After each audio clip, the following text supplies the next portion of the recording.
All right, man, welcome back to the Dude's Guide to Manhood Roundtable discussions. In this session, we're looking at what it means to be a content man. With us here today is one of our worship leaders, Seth Slay, glad that you're here, and one of our men's ministry leaders, Joel Kimberly. Joel, thanks for coming. Mm-hmm. All right, guys, so contentment, big topic. Why do you think men can't be content with whatever they have? I think it's just what the world tells us to feel.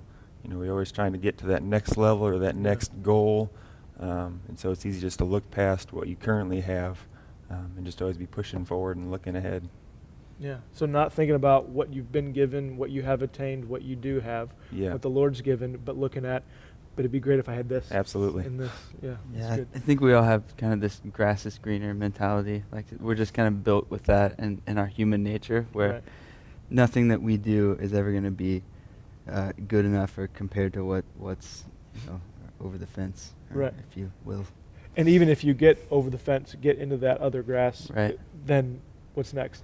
What's next? Yeah. What's next? Right. Okay, so in what areas of your life do you feel like you've been able to control this? And how have you been able to find contentment in what the Lord's given you? For me, I'm blessed to have a wonderful wife. Just had our first son recently. So that's definitely a good way to keep myself in check. Just, that's a really obvious way to say, I got it pretty good right now. Yeah. And, I'm just always checking myself, at work especially because, there's a long path I'm on towards my goals there, but just being happy with where God's placed me because it's not all where I thought I was going to be, coming in and growing up through school and all that, but he's placed me where I am, and just knowing that, he's got so much for me right here where I'm at now. That's good. So it's kind of dual. You've got the sovereignty of God has placed you in this role, and you're pleased in it, you're grateful for it, but still having enough drive and ambition to want to proceed and want to keep going. That's good. That's good. Yeah. Seth, what do you think? I was kind of look to the example of Paul, like in Philippians, whenever he talks about finding the secret to contentment, knowing how to be brought high and how to be brought low, knowing that he can do all things through Christ. And so it's just kind of realizing for me that Jesus is always going to be enough for me, and everything else is going to be worthless compared to that. And that's the message throughout Philippians. Right? Yeah. This is the gospel. You should cling to it. It's worth sacrificing everything because of its glorious grace. Yeah. That's really great. Okay, so the world, we said a couple times here, the world is calling us out of contentment into selfishness, pridefulness.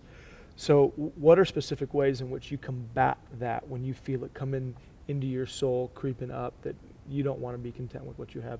How do you make war on that, guys?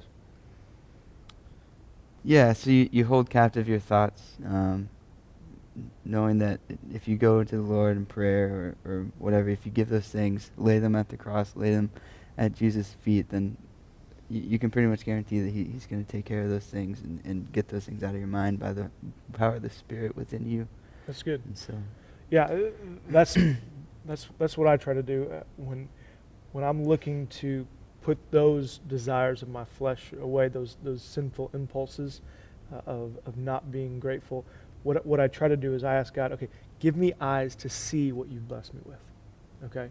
Give me eyes that even I would see that this heartbeat, that this breath, that all of these things are ultimately blessings from you.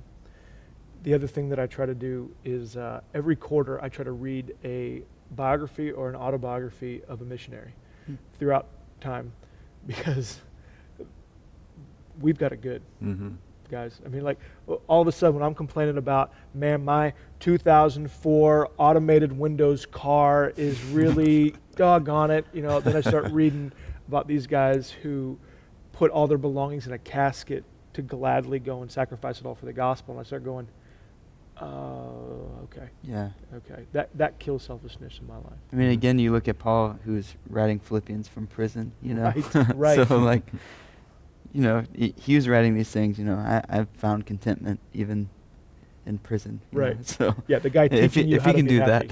If he can do that, then Anybody can. That's it. Yeah, it's like the opposite of motivational speakers today. You know, Right. like, I've got the car, I've got the suit. Here's the conference and how to be happy. And You Paul's want to know going, how to rip a phone book in half?